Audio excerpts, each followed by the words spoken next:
আমি একদমই ঠাকুরের কথা বলতে পারি না। তো সুভাষিসরা জোর করেই তুলে যায় পুরো।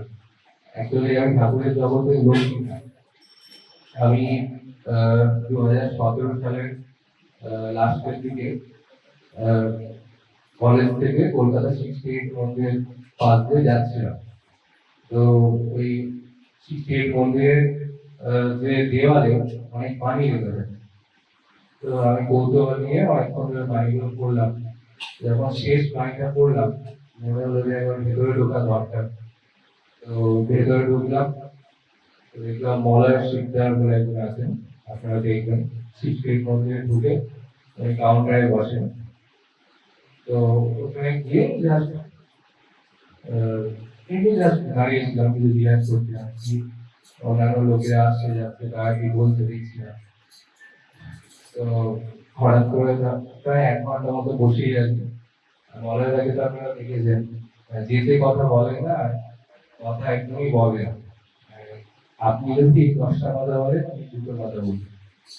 তো অনেকক্ষণ পর খুব খিদে পেয়ে গেছে, দেখলাম যে অনেক লোক আসছে, আনন্দবাজার বলে একটা টার্ম ইউজ করছে, আর তখন 50 রুপিস 50 টাকা দিচ্ছে। তো আমারও ইচ্ছে হলো যে আনন্দবাজার কি জিনিস যাই, খিদেও পেয়েছে। তো মলয়দাকে যখন বললাম যে আমার এক আনন্দবাজারের ঠিক করে দিন, তো উনি ফর্ম করতে লাগলেন, একটা ছোট চিরকুটে ফর্ম করতে লাগলেন। তো সব বললাম, শেষে বলতে ঋত্বিকের নাম কি? আমার তো মাথায় হাত, ঋত্বিক আবার কি? আমি মলয়দাকে বললাম যে জায়গাটা লিখে, জায়গাটা কি মনে হলো প্রচন্ড রাগিল, জায়গাটা মানে তুমি লিখিল না। আমি বললাম ভাবছি না বলবো কি হ্যাঁ বলবো, খিদেও পেয়েছে।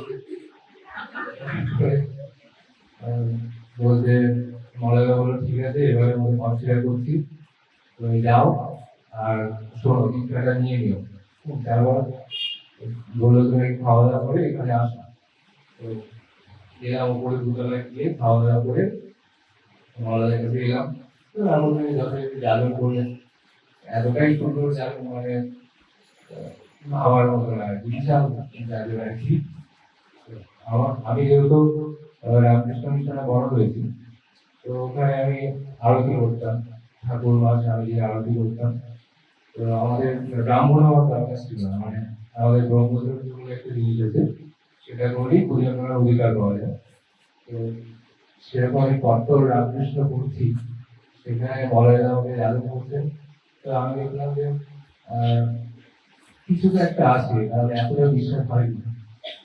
মলয়দা বললেন নেক্সট দিন এসো, তোমার দীক্ষা যদি নেওয়ার ইচ্ছা থাকে তাহলে আসবে, আর এসো। মানে মলয়দা খুব স্ট্রেট রাখতো, বলে যে তোমার যদি মনে হয় আমার কথাগুলো মানার প্রয়োজন আছে মানবে, আর যদি দীক্ষা নেওয়ার প্রয়োজন হয় তাহলে আসবে। পরদিন সকালে উঠে কি মনে হলো জানি না, মনে হলো যে দীক্ষা নিতেই হবে, থাকতে ব্যাপার। যেমন চলে গেলাম, যথারীতি মলয়দা দীক্ষা দিলেন। তো দীক্ষা দেওয়ার পর মনে হলো যেন অনেকটা নতুন জগৎ আর কি, বেশ ভালো লাগলো। তারপর আস্তে আস্তে চলছে সব। আর আমাদের রামকৃষ্ণ তো বলা যাবে না যে আমি দীক্ষিত, তাহলে আমাকে বের করে দেবে। তো লুকিয়ে লুকিয়ে বাথরুমে বসে স্টুডিং করতাম আর নাম জায়গা করতাম। মলয়দা টোটাল 5টা নীতি বলেছিল, আমি বলেছিলাম যে 5টার মধ্যে কোনটাই পারবো না, কারণ সম্ভব না। যেমন একটা বলেছিল যজন করতে, আমি বললাম ঠিক আছে ওই একটা জিনিস পারবো না। তারপর বললো জাগরণ করতে, আমি বললাম জাগরণটা আবার কি, তোমাকে মানুষের কাছে ঠাকুরের কথা বলতে হবে। আমি বললাম যে এই জিনিসটা পারবো না, একটু অন্য কিছু বলবো। সে উনিও ছাড়বেন না, আমিও ছাড়বো না। শেষে বললে ঠাকুরের জাদু শব্দ বলে একটা বই আছে, সেখানে আছে নিঃশব্দ জাদু।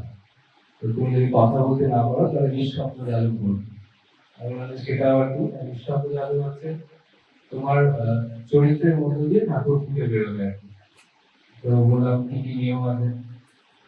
নিয়ম কিছু না, তুমি হাঁটা চলা করবে, তোমার হাঁটার মধ্যে দিয়ে ঠাকুর প্রকাশ করবে, তোমার জুতো খোলা দেখে ঠাকুর প্রকাশ করবে। মানুষ যেন ভাবতে পারে যে এই জুতো খোলাটা অন্যরকম। তুমি যেখানে বসবে বসাটা এমন হবে যেমন পাঁচজন থেকে আলাদা একটু নানা রকম বল জাদুরায় জিনিসগুলো বললো। আমি বললাম যে এটা তাহলে ঠিক আছে। তারপরে স্টোরিগুলো যেহেতু লুকিয়ে করতাম, তো ওইটা ঠিক ছিল। বলছে আপাতত এই দিনটা মেনে চলো, পরে দেখা যাবে। তো যাই হোক, তারপর থেকে এই ঠাকুরের পথে চলা। আমি এখনো জুনিয়র এবং মানে জুনিয়রই থাকতে চাই। আমি ঠাকুরের বিষয়ে কিছুই জানি না সেরকম। তো যাই হোক, আজকে সপ্তমের উদ্দেশ্য হলো পবিত্র ভাদ্র মাসের আজকে 1 তারিখ, অর্থাৎ ঠাকুরের জন্ম মাস। আজ থেকে ঠাকুর 138 বছর আগে আমাদের পূর্ণভূমি পাবনাতে জন্মগ্রহণ করেছিলেন। তো তাকে আমরা ঠাকুর কেন বলি? ওনার যখন 22 বছর বয়স, তখন উনি একটা বই লিখেছিলেন। বইটির নাম হচ্ছে সত্যানুভব। তো সত্যানুভব বইটায় এমন কিছু ছিল যা রবীন্দ্রনাথ ঠাকুর, যাকে আমরা কবিগুরু বলি, তো তিনি তাকে যখন ওই সত্যানুষ্ঠান বইটা দেওয়া হলো, তো উনি পরপর তিনবার জিজ্ঞাসা করেছিলেন যে বইটি যিনি লিখেছেন তার বয়স কত। মানে রবীন্দ্রনাথ ঠাকুরের মতো এত বড় ব্যক্তিত্ব, তিনি অবাক হয়ে যাচ্ছেন যে এই বইটা 22 বছর বয়সে কেউ লিখতে পারে। তো যাই হোক, সেই সত্যানুষ্ঠান বইটাতে প্রথম যে বাণীটা আছে তাতে লেখা আছে সর্বপ্রথম আমাদের দুর্বলতার বিরুদ্ধে যুদ্ধ করতে হবে। দুর্বলতার বিরুদ্ধে যুদ্ধ করতে হবে। আর তারপর লেখা আছে যে সর্বপ্রথম আমাদের অবসাদ উৎপাদনকারী ক্যান্সারকে তাড়াতে হবে। অর্থাৎ অবসাদ, ডিপ্রেশন, বর্তমান যুগের সমস্ত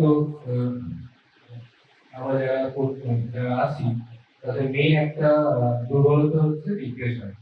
তো আজ থেকে 138 বছর বয়সে, তার থেকে যদি 22 বছর এক করে, অর্থাৎ 112 বছর আগে ঠাকুর কিভাবে এটা অনুভব করেছিলেন যে অবসাদ তার একটা ব্যাড এফেক্ট আছে, অবসাদকে কিভাবে দূর করতে হয় সেটা সত্যানুষ্ঠান বইতে উনি লিখে গেছেন। তো এখানেই প্রমাণ হয় যে ঠাকুর তিনি কেন ঠাকুর। একসময় সৌদেব কেষ্টদা, অর্থাৎ কৃষ্ণ বসন্ত ভট্টাচার্য, তিনি বিজ্ঞানী সিভি রমনের অ্যাসিস্ট্যান্ট ছিলেন। তো উনি ওনার ছেলেকে নিয়ে পদ্মায় সাঁতার কাটা শেখাচ্ছেন। অর্থাৎ কেষ্টদার ছেলে তাকে সাঁতার কাটা শেখাচ্ছেন। তো ঠাকুরের যথারীতি আছেন। তো কেষ্টদা তার ছেলে সাঁতার কাটছে। তো ঠাকুর দেখছেন।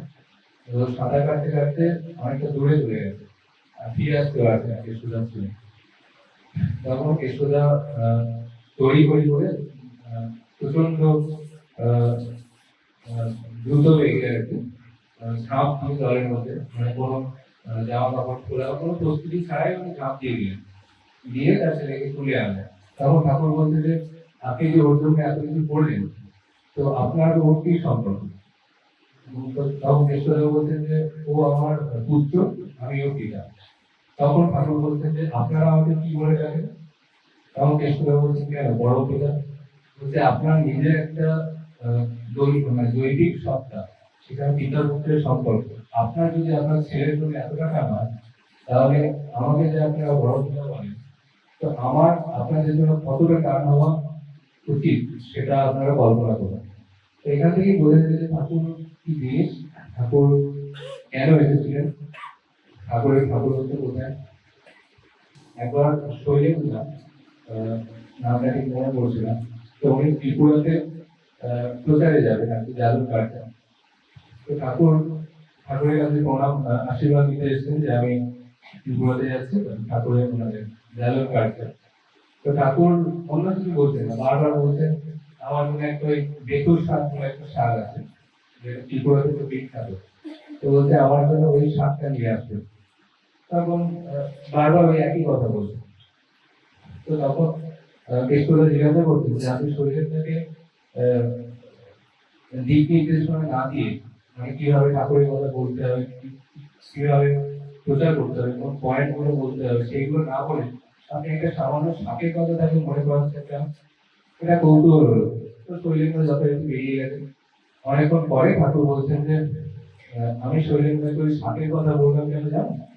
তার কারণ শৈলেন্দ্র যেন আমার কথা বলতে গিয়ে আমাকে না ভুলে যায়। অর্থাৎ ওই শাকের কথা যতবার তার মাথায় থাকবে ততবারই তো আমার মুখটা মনে পড়ে, অর্থাৎ আমার কথা বলার আনন্দে যেন আমাকে না ভুলে যায়।